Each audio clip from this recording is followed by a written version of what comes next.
inscreva-se no canal e ative o sininho. É fácil e rápido. Meu nome é Marcelo. Tenho 34 anos, sou analista financeiro e até pouco tempo atrás eu achava que minha vida era, no mínimo, estável. Não perfeita, mas sólida. Eu era casado com a Camila havia 5 anos e estávamos juntos há 7. Morávamos num bom apartamento na zona sul da cidade, dividíamos contas, responsabilidades e durante muito tempo também dividimos sonhos. Camila sempre foi ambiciosa e talvez isso tenha sido parte do que me atraiu nela. Ela se formou em administração e desde cedo mostrava fome de crescer, de ser alguém importante. Conseguiu um emprego numa grande empresa de consultoria e aos poucos foi subindo. Eu me orgulhava dela. O jeito como ela falava das metas, das entregas, da liderança, havia brilho nos olhos. Mas 1 ano atrás, as coisas começaram a mudar. No começo foram pequenas coisas. Camila passou a chegar mais tarde do trabalho. Reuniões, deadlines, eventos corporativos, tudo perfeitamente justificável. Só que ao mesmo tempo, nosso contato físico começou a diminuir.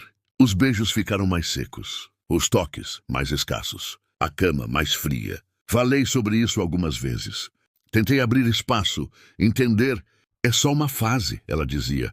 Muita coisa acontecendo na empresa. Estou esgotada, e eu acreditei. Pelo menos no começo. Comecei a notar que ela estava diferente não só comigo, mas com ela mesma. Novo corte de cabelo, roupas mais ousadas, salto mais alto, perfumes novos, tudo de marcas caras. Disse que comprou com o bônus da empresa. E pode até ter sido. Mas por que tudo isso de repente? Ela também ficou mais grudada no celular. Vivia com o aparelho na mão, digitando rápido e sorrindo de vez em quando. Quando eu perguntava com quem falava, dizia: é só o grupo do trabalho, mas desligava a tela rápido, como se fosse um segredo. O toque que mais me feriu foi quando tentei reaproximar. Organizei um jantar em casa, cozinhei, coloquei música. Tentei recriar o clima do começo do nosso relacionamento. Ela sorriu, agradeceu, mas parecia desconectada. Quando tentei puxá-la para a cama, ela se afastou. Amor, tô muito cansada hoje. Amanhã, tá? Mas o amanhã nunca vinha. Comecei a me sentir invisível dentro da minha própria casa. Como se fosse um inquilino, não o marido. E pior, sem saber o que eu tinha feito de errado. A situação se arrastou por meses. Eu queria acreditar que era só trabalho. Afinal, a promoção que ela tanto sonhava estava próxima. Ela comentava, animada, sobre como estava ganhando espaço com o CEO da empresa, um cara chamado Henrique Torres, 45 anos, divorciado, dono de metade da consultoria, um daqueles executivos que aparecem em revistas de negócios. Ele é exigente, mas enxerga meu potencial, ela dizia com brilho nos olhos. E por muito tempo eu torci por ela. Me orgulhava. Me sentia parte da conquista. Mal sabia eu que esse apoio era a única coisa que me restava. Certa noite, voltamos de um jantar com amigos. Camila estava linda, vestindo um vestido preto justo, saltos altos e com o cabelo preso num coque elegante. No carro, tentei puxar papo sobre nosso final de semana. A gente podia viajar, né?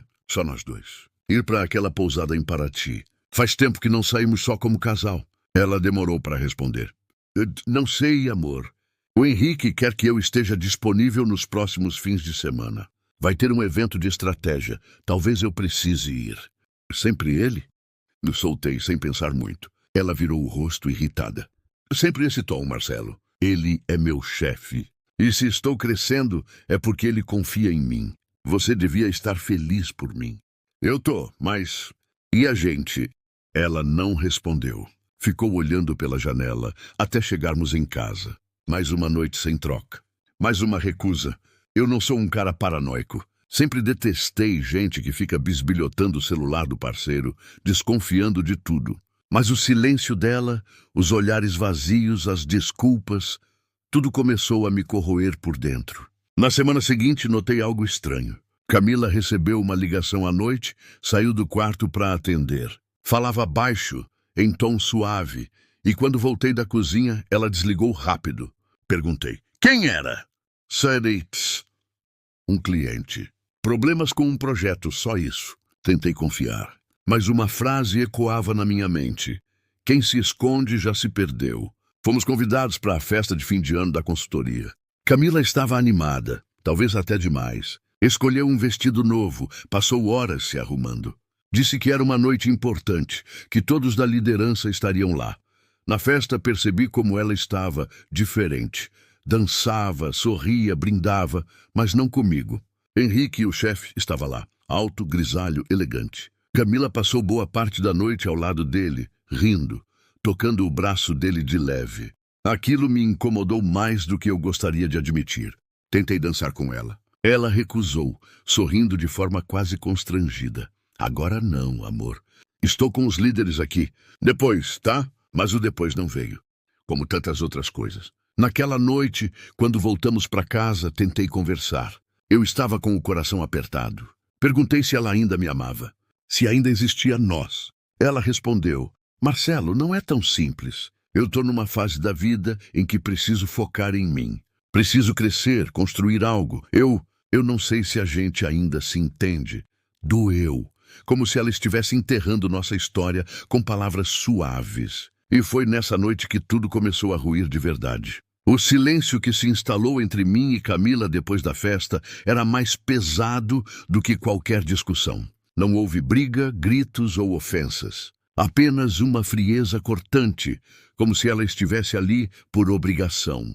O que antes era rotina compartilhada, virou convivência mecânica. Eu comecei a prestar mais atenção.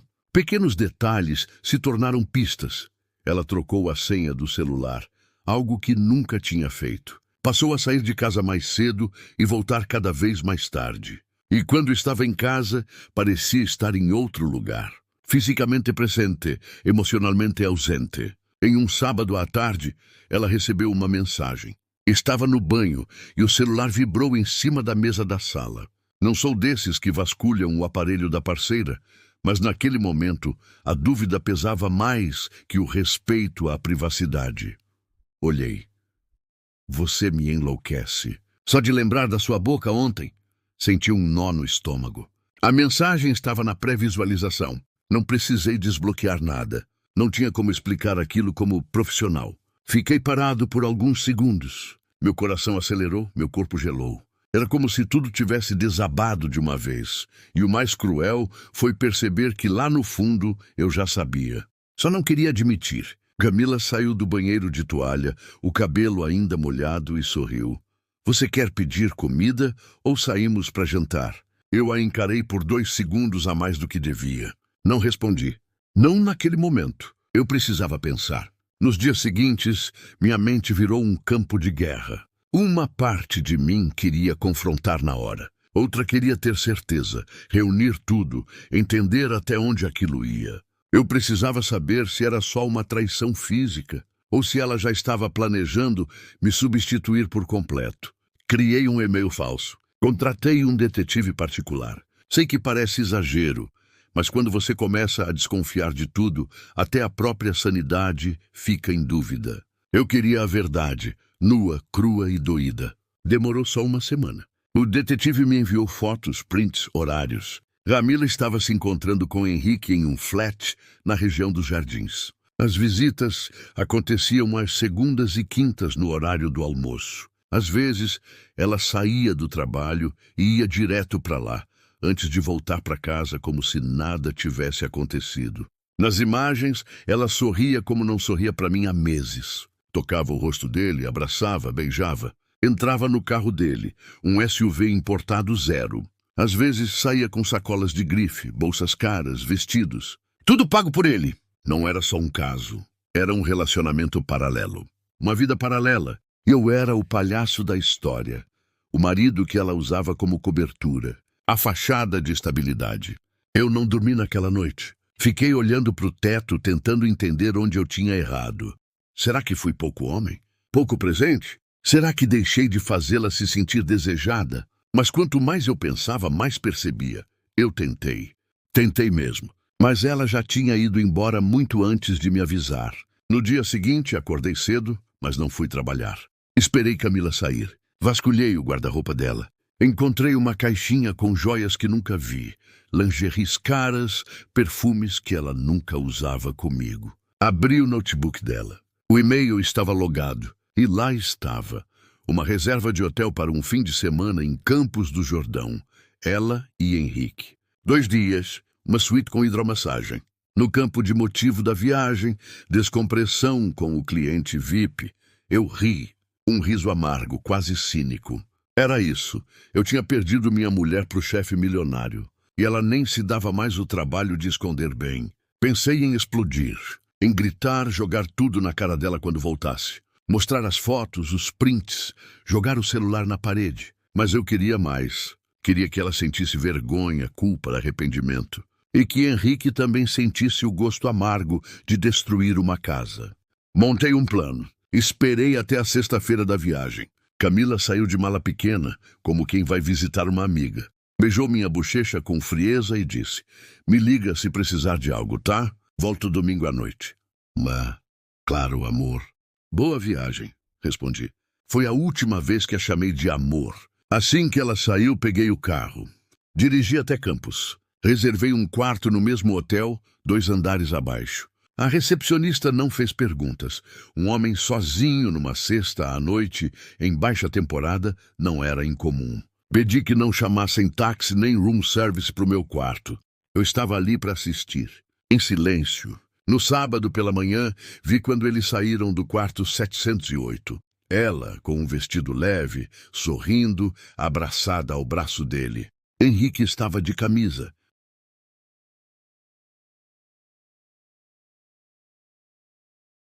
Social, calça de linho, óculos escuros, pareciam um casal em lua de mel. Tirei fotos discretamente, mandei para o meu e-mail pessoal. Eles passearam, almoçaram num restaurante caro, voltaram ao hotel no fim da tarde. E à noite, ouvi música vindo do andar de cima, risadas, gemidos abafados. Foi a pior noite da minha vida. Na manhã seguinte, escrevi uma carta. Não um bilhete vingativo, nem um texto raivoso. Uma carta sincera, expondo tudo o que eu sabia, tudo o que vi, tudo o que ela destruiu. Falei da nossa história, dos planos que fizemos, do quanto tentei e do quanto ela escolheu mentir. Imprimi 2 cópias, deixei uma no quarto dela, pedi discretamente para a camareira entregar, com uma gorjeta generosa. A outra enviei para o e-mail pessoal do Henrique, junto com as fotos que tirei deles no hotel. Não fiquei para ver o estrago. Peguei o carro e fui embora. Não atendi nenhuma ligação. Quando cheguei em casa, juntei algumas roupas, documentos e fui para a casa do meu irmão. Naquela noite, ela me ligou 18 vezes. Depois mandou mensagens. "A gente precisa conversar. Você não entende o que está acontecendo. Não foi assim. Por favor, me atende." Mas eu não respondi. Ela que explicasse tudo para o chefe milionário. Esse foi o tempo que eu fiquei fora de casa. 3 dias sem responder ligações, sem abrir mensagens, sem dar sinal de vida. Eu precisava do silêncio, do distanciamento, da raiva sendo digerida aos poucos. Sabia que Camila estava em desespero. Não por arrependimento verdadeiro, mas porque o controle havia escapado das mãos dela. Na quarta-feira, voltei para o apartamento. Ao abrir a porta, vi as malas dela no chão da sala. Ela estava sentada no sofá, de olhos inchados, cabelo preso de qualquer jeito, com o rosto de quem não dormia havia dias. "Marcelo!" Ela se levantou devagar. "A gente precisa conversar." Fechei a porta com calma. Respirei fundo. Andei até a poltrona e me sentei sem tirar os olhos dela. "Fala." Ela engoliu seco. Olhou para baixo, depois para mim. Eu não sei como explicar o que aconteceu, mas eu queria pedir desculpa. Eu errei, eu me perdi, me envolvi numa coisa que fugiu do controle. Há quanto tempo, Marcelo? Quanto tempo, Camila? Ela hesitou. Uns 5 meses. Assenti. Eu já sabia, mas ouvir da boca dela foi diferente, mais real, mais doloroso. E o que vocês tinham? Era só sexo? Era amor? Você ia me deixar? Ela respirou fundo. No começo eu me senti desejada. reconhecida. Henrique me tratava como alguém importante. Ele dizia que via meu potencial, que eu era especial. E depois, as coisas aconteceram. Eu sei que não tem desculpa, mas eu me senti viva de novo. E eu? Eu era o quê? Um fantasma? Ela não respondeu. Você não teve a coragem de me dizer. Preferiu viver duas vidas. De dia, a profissional brilhante. De noite, a amante do patrão. E eu, um idiota fazendo jantar romântico para uma mulher que já estava em outra cama. Camila começou a chorar. Eu juro que me arrependi. Quando vi sua carta, quando vi tudo que você escreveu, eu percebi que te perdi. Você me perdeu no dia em que preferiu mentir. E ele, o chefe milionário, como está lidando com a exposição? Ela engoliu em seco, respirou fundo. Henrique está furioso. Disse que eu o comprometi, que ele pode ser processado por assédio, mesmo que tenha sido consensual. A empresa inteira já sabe. A diretoria ficou sabendo pelas imagens. Mandaram ele se afastar por tempo indeterminado. Disseram que vão abrir uma investigação interna. Que pena. Ele vai perder bônus esse trimestre. Ela me olhou, magoada. Talvez esperando empatia. Mas naquele momento, eu não tinha mais nada para oferecer. Você se envolveu com um homem casado com o poder, que te tratava como troféu, e destruiu o que a gente construiu juntos por isso. Ela se ajoelhou na minha frente. Me perdoa, Marcelo, eu errei, mas a gente pode tentar recomeçar. Eu não quero te perder. Você é o único que sempre me amou de verdade. Eu fui egoísta, fui cega. Fiquei em silêncio por um tempo. Olhei para a aliança no meu dedo. Girei-a devagar. E então atirei calmamente e coloquei sobre a mesa de centro. A gente já se perdeu, Camila. Só você ainda não percebeu. Após aquela conversa, Camila se mudou para o apartamento de uma amiga. Disse que precisava de um tempo para reorganizar a vida. Não insisti. Nem ajudei a arrumar as malas. Ela levou poucas roupas, parecia em choque, desorientada. E talvez estivesse mesmo. Enquanto isso, Henrique se tornou assunto público no meio corporativo. Não demorou muito para os sites de notícias de negócios começarem a publicar. CEO da HC Consultoria se afasta após escândalo interno com funcionária. As redes sociais explodiram. Camila teve que desativar o LinkedIn. Vários colegas mandaram mensagens de apoio, e outras com críticas pesadas. Uma mulher casada envolvida com o chefe casado com o poder? Nem todos perdoavam. Alguns amigos em comum tentaram entender o que tinha acontecido. Eu não contei detalhes, só dizia, foi falta de respeito e de caráter. 2 meses depois, Henrique foi formalmente desligado da empresa. A diretoria preferiu preservar a imagem da marca. Os acionistas pressionaram. Ele tentou negociar sua saída com indenização, mas não colou. Saiu pela porta dos fundos. Camila também foi convidada a se desligar, de forma cordial. Recebeu um acordo para não processar nem abrir exposição pública. Um cala-boca corporativo, como muitos. Ela voltou para a casa da mãe, no interior. Mandou algumas mensagens dizendo que estava fazendo terapia, tentando entender o que levou ela a se perder. Mas era tarde. Mesmo com toda a verdade exposta, eu não me senti vitorioso. Não existe vitória em uma traição. Existe alívio, sim, por ter escapado. Mas a dor ainda ecoa. Passei meses reconstruindo minha autoestima. Voltei a sair com amigos, comecei a correr, entrei em terapia. Descobri, aliás, que a traição dela havia despertado traumas antigos. A sensação de abandono, a rejeição, o sentimento de não ser suficiente. Mas com o tempo, fui entendendo que o erro dela não dizia sobre meu valor. Dizia sobre as escolhas dela, sobre o vazio dela e sobre o preço que ela pagaria por isso. 6 meses depois, nos encontramos por acaso em um café. Camila estava mais magra, sem maquiagem, roupa simples. Parecia cansada, mas sincera. Sentou na minha mesa sem pedir. Eu permiti. Ela sorriu, tímida. Você parece bem, disse ela. Estou melhor agora. Ela olhou para a xícara de café entre as mãos. Henrique foi para Portugal. Dizem que está tentando abrir uma empresa por lá. Nunca mais falou comigo. Acho que só me queria enquanto era conveniente. E você? Eu estou tentando me reconstruir, mas é difícil. As pessoas ainda me olham como a funcionária do escândalo. Eu me tornei um rótulo. E você esperava o quê? Ela suspirou. Eu só queria que você soubesse que o que eu perdi não foi o emprego, foi você. E isso dói todo dia. Levantei-me, peguei minha carteira, deixei o dinheiro sobre a mesa.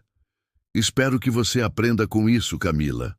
Porque nem todo mundo vai ter paciência para lidar com os destroços que você deixou para trás. E fui embora, sem raiva, sem saudade, só com a certeza de que merecia mais.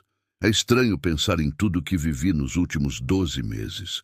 Se alguém me dissesse que meu casamento terminaria em uma traição com um executivo milionário e que eu me tornaria uma versão melhor de mim mesmo depois disso, eu teria rido. Mas é exatamente isso que aconteceu. Hoje, sentado na varanda do meu novo apartamento, um espaço menor, mas só meu, eu olho para trás e percebo o quanto amadureci. A dor da traição não desapareceu por completo. Algumas cicatrizes continuam ali, quietas, lembrando que houve uma queda. Mas elas não doem mais. São apenas marcas de onde eu estive. Depois do nosso último encontro no café, Camila sumiu das redes sociais. Em algum momento, ouvi por amigos em comum que ela voltou a morar com a mãe por tempo integral. Tentou começar uma consultoria por conta própria, mas o nome dela ainda estava associado ao escândalo. Muitos clientes evitavam contato. Também soube que enfrentou um período pesado de depressão. Passou meses sem conseguir sair da cama. Começou a frequentar um grupo de apoio. Tentou reconectar com a fé, com a família, com a própria história. Mas o arrependimento, por mais genuíno que fosse, não reconstruía o que ela havia quebrado. Uma amiga em comum me disse que, em uma das sessões de terapia, Camila admitiu que não traía apenas a mim, traía a si mesma. Porque tudo que ela conquistou foi manchado por decisões que ela fez sozinha, com consciência. Ela dizia, eu achei que estava escolhendo ser livre, mas no fundo eu só estava tentando fugir de mim mesma. Ela me enviou uma última mensagem meses depois. Você nunca foi o problema, eu era. Espero que você seja feliz com alguém que enxergue tudo que eu não consegui ver. Não respondi. Não por rancor, mas porque já não havia mais o que dizer. Henrique Torres foi um império em ascensão, um nome que inspirava respeito e admiração no mercado corporativo. Mas sua queda foi rápida e pública. Após o escândalo, além de perder o cargo na consultoria, enfrentou um processo trabalhista aberto por outra funcionária. A alegação era de ambiente hostil, com favorecimento pessoal. O caso não ganhou tanta mídia, mas enfraqueceu ainda mais sua imagem. Com a reputação arruinada no Brasil, Henrique vendeu parte dos investimentos que tinha e se mudou para Portugal, onde abriu uma empresa de marketing digital. Tentou recomeçar, mas o mundo dos negócios é pequeno e a internet não esquece. Alguns dizem que hoje ele vive recluso, isolado, sem contato com antigos colegas. Outros dizem que já está tentando um novo escândalo. Eu, sinceramente, não me importo. Que ele colha o que plantou. Nada disso é mais problema meu. Minha maior vitória nessa história não foi ter exposto ninguém. Foi ter me reencontrado. A traição me empurrou para dentro de mim mesmo. Me fez mergulhar em feridas antigas. Descobri que, por anos, fui o tipo de homem que fazia de tudo para manter a paz, mesmo que isso custasse minha própria voz. Que aceitava migalhas emocionais em nome de uma suposta estabilidade. Mas ali, no fundo do poço, percebi, não é fraqueza se recusar a viver uma mentira. Comecei a cuidar de mim. Mudei de emprego. Fui promovido em outra empresa onde sou valorizado. Voltei a estudar. Fiz um MBA que estava há anos enrolando. Comecei a correr, depois a frequentar um clube de trilha. Fiz novos amigos. Reconectei com minha família. E, principalmente, aprendi a estar sozinho, sem me sentir incompleto. Conheci Lara numa trilha de final de semana, 7 meses depois da separação. Ela era o oposto de Camila. Simples, direta, com um olhar tranquilo e uma risada que não pedia permissão. Começamos como amigos. Compartilhávamos livros, cafés e silêncios confortáveis. Um dia, conversando sobre relacionamentos passados, contei parte da minha história. Ela não me julgou. Disse apenas: a dor que você carrega diz que você amou de verdade. Mas agora você merece ser amado do mesmo jeito. Lara não tentou me consertar. Só caminhou ao meu lado enquanto eu me reconstruía. E isso para mim foi tudo. Hoje estamos juntos, sem promessas de eternidade, mas com um compromisso real. Ser sinceros, presentes e inteiros um para o outro. Olho pela janela da varanda e vejo o céu mudando de cor. Um ano atrás, nesse mesmo mês, eu estava assistindo minha vida ruir diante de mim. Hoje estou assistindo uma nova vida nascer, com raízes firmes e verdadeiras. Aprendi que o amor de verdade não engana, não esconde, não finge. Aprendi que estar casado não é o mesmo que estar junto. E que, às vezes, perder alguém é o primeiro passo para se encontrar. Camila me traiu. Henrique me desrespeitou. Mas o erro deles não me define. Eu segui, de cabeça erguida. Com cicatrizes, sim, mas em paz. Inscreva-se no canal e ative o sininho. É fácil e rápido.